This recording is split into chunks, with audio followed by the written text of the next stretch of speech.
بسم اللہ الرحمن الرحیم۔ السلام علیکم ورحمۃ اللہ وبرکاتہ۔ صحیح بخاری حدیث نمبر 7۔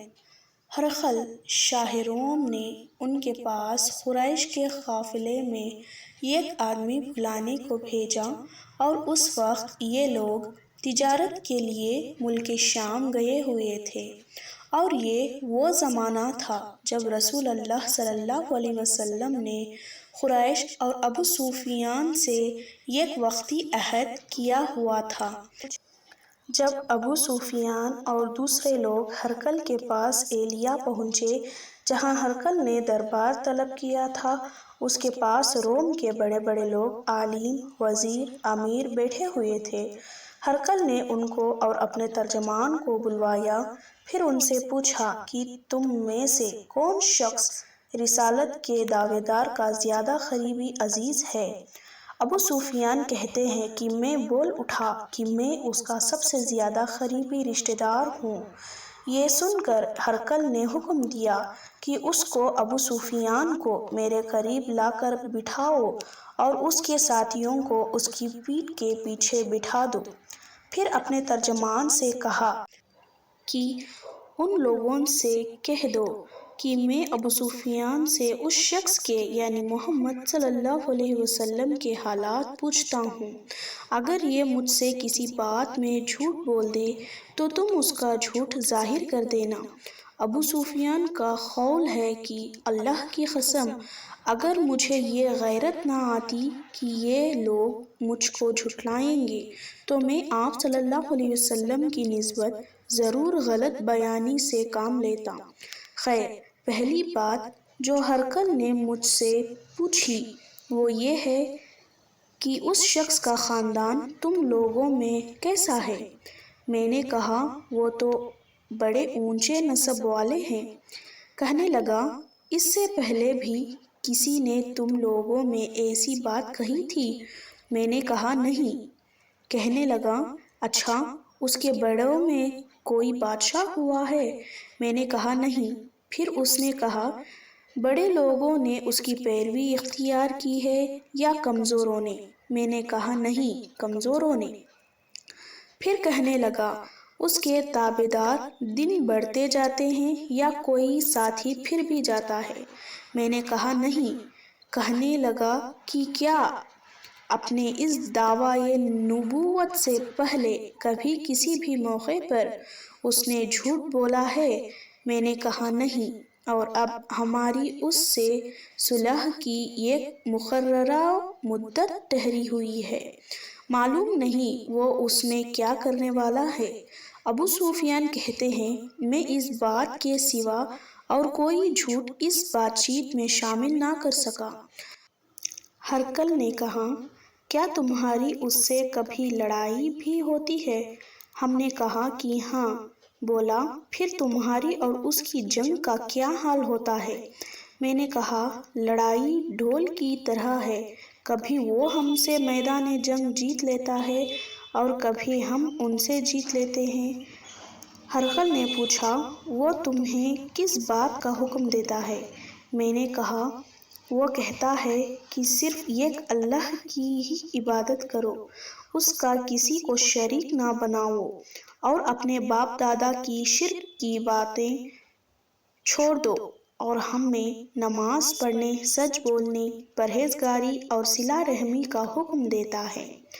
یہ سب سن کر پھر ہرقل نے اپنے ترجمان سے کہا کہ ابو سفیان نے کہہ دے کہ میں نے تم سے اس کا نسب پوچھا تو تم نے کہا کہ وہ ہم میں اونچے نسب کا ہے، اور پیغمبر اپنی قوم میں اونچے نسب کا ہی بھیجے جایا کرتے ہیں۔ میں نے تم سے پوچھا کہ دعویٰ نبوت کی یہ بات تمہارے اندر اس سے پہلے کسی اور نے بھی کہی تھی تو تم نے جواب دیا کہ نہیں۔ تب میں نے اپنے دل میں کہا کہ اگر یہ بات اس سے پہلے کسی نے کہی ہوتی تو میں سمجھتا کہ اس شخص نے بھی اسی بات کی تقلید کی ہے جو پہلے کہی جا چکی ہے۔ میں نے تم سے پوچھا کہ اس کے بڑوں میں کوئی بادشاہ بھی گزرا ہے؟ تم نے کہا کہ نہیں۔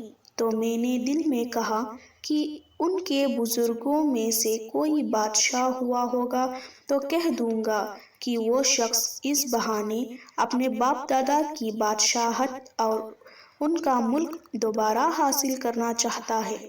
اور میں نے تم سے پوچھا کہ اس بات کے کہنے یعنی پیغمبری کا دعویٰ کرنے سے پہلے تم نے کبھی اس کا برا بھلا کہنے کا الزام لگایا ہے؟ تم نے کہا کہ نہیں۔ تو میں نے سمجھ لیا کہ جو شخص آدمیوں کے ساتھ برا بھلا کہنے سے بچے وہ اللہ کے بارے میں کیسے جھوٹی بات کہہ سکتا ہے۔ اور میں نے تم سے پوچھا کہ بڑے لوگ اس کے پیروں ہوتے ہیں یا کمزور آدمی؟ تم نے کہا کمزوروں نے اس کی پیروی کی ہے۔ تو اصل میں یہی لوگ پیغمبروں کے متبعین اور پیروکار ہوتے ہیں۔ اور میں نے تم سے پوچھا کہ اس کے ساتھی بڑھ رہے ہیں یا کم ہو رہے ہیں؟ تم نے کہا کہ وہ بڑھ رہے ہیں، اور ایمان کی کیفیت یہی ہوتی ہے یہاں تک کہ وہ کامل ہو جاتا ہے۔ اور میں نے تم سے پوچھا کہ آیا کوئی شخص اس کے دین سے ناخوش ہو کر مرتد بھی ہو جاتا ہے؟ تم نے کہا نہیں۔ تو ایمان کی خاصیت بھی یہی ہے، جن کے دلوں میں اس کی خوشی رچ بس جائے وہ اس سے لوٹا نہیں کرتے۔ اور میں نے تم سے پوچھا کہ آیا وہ کبھی عہد توڑتے ہیں؟ تم نے کہا نہیں۔ پیغمبروں کا یہی حال ہوتا ہے کہ وہ عہد کی خلاف ورزی نہیں کرتے۔ اور میں نے تم سے کہا کہ وہ تم سے کس چیز کے لیے کہتا ہے؟ تم نے کہا کہ وہ ہمیں حکم دیتے ہیں کہ اللہ کی عبادت کرو، اس کے ساتھ کسی کو شریک نہ ٹھہراؤ، اور تمہیں بتوں کی پوجا سے روکتا ہے، سچ بولنے اور پرہیزگاری کا حکم دیتے ہیں۔ اس لیے اگر یہ باتیں جو تم کہہ رہے ہو سچ ہیں تو بہت جلد وہ اس جگہ کا مالک ہو جائے گا کہ جہاں میرے یہ دونوں پاؤں ہیں۔ مجھے معلوم تھا کہ وہ پیغمبر آنے والا ہے، مگر مجھے یہ معلوم نہیں تھا کہ وہ تمہارے اندر ہوگا۔ اگر میں جانتا کہ اس تک پہنچ سکوں گا تو اس سے ملنے کے لیے ہر تکلیف گوارا کرتا۔ اگر میں اس کے پاس ہوتا تو اس کے پاؤں دھوتا۔ ہرقل نے رسول اللہ صلی اللہ علیہ وسلم وہ خط منگایا جو آپ نے دحیہ کلبی رضی اللہ عنہ کے ذریعے حاکم بصرہ کے پاس بھیجا تھا، اور اس نے وہ ہرقل کے پاس بھیج دیا تھا۔ پھر اس کو پڑھا تو اس میں لکھا تھا، اللہ کے نام کے ساتھ جو بہت ہی مہربان اور رحم والا ہے۔ اللہ کے بندے اور اس کے پیغمبر محمد صلی اللہ علیہ وسلم کی طرف سے یہ خط ہے، شاہ روم کے لیے۔ اس شخص پر سلام ہو جو ہدایت کی پیروی کرے۔ اس کے بعد میں آپ کے سامنے دعوت اسلام پیش کرتا ہوں۔ اگر آپ اسلام لے آئیں گے تو دین اور دنیا میں سلامتی نصیب ہوگی، اللہ آپ کو دوہرا ثواب دے گا، اور اگر آپ میری دعوت سے نافرمانی کریں گے تو آپ کی رعایا کا گناہ بھی آپ ہی پر ہوگا۔ اور یہ اہل کتاب، ایک ایسی بات پر آ جاؤ جو ہمارے اور تمہارے بیچ برابر ہے، وہ یہ ہے کہ ہم اللہ کے سوا کسی کی عبادت نہ کریں اور کسی کو اس کا شریک نہ ٹھہرائیں، اور نہ ہم میں سے کوئی کسی کو اللہ کے سوا اپنا رب بنائے۔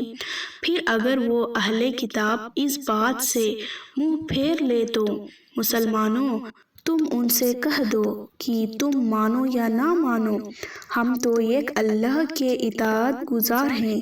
ابو سفیان کہتے ہیں، جب ہرقل نے جو کچھ کہنا تھا کہہ دیا اور خط پڑھ کر فارغ ہوا تو اس کے آس پاس بہت شورغل ہوا، بہت سی آوازیں اٹھیں اور ہمیں باہر نکال دیا گیا۔ تب میں نے اپنے ساتھیوں سے کہا کہ ابو خبشہ کے بیٹے نبی کریم صلی اللہ علیہ وسلم کا معاملہ تو بہت بڑھ گیا، دیکھو تو اس سے بنی اصفر روم کا بادشاہ بھی ڈرتا ہے۔ مجھے اس وقت سے اس بات کا یقین ہو گیا کہ نبی کریم صلی اللہ علیہ وسلم بہت جلد غالب ہو کر رہیں گے، یہاں تک کہ اللہ نے مجھے مسلمان کر دیا۔ راوی کا بیان ہے کہ ابن ناطور ایلیا کا حاکم، ہرقل کا درباری اور شام کے نصارہ کا لاٹ پادری بیان کرتا تھا کہ ہرقل جب ایلیا آیا تو ایک دن صبح کو پریشان اٹھا تو اس کے درباریوں نے پوچھا کہ آج ہم آپ کی حالت بدلی ہوئی پاتے ہیں، کیا وجہ ہے؟ ابن ناطور کا بیان ہے کہ ہرقل نجومی تھا، علم نجوم میں وہ پوری مہارت رکھتا تھا۔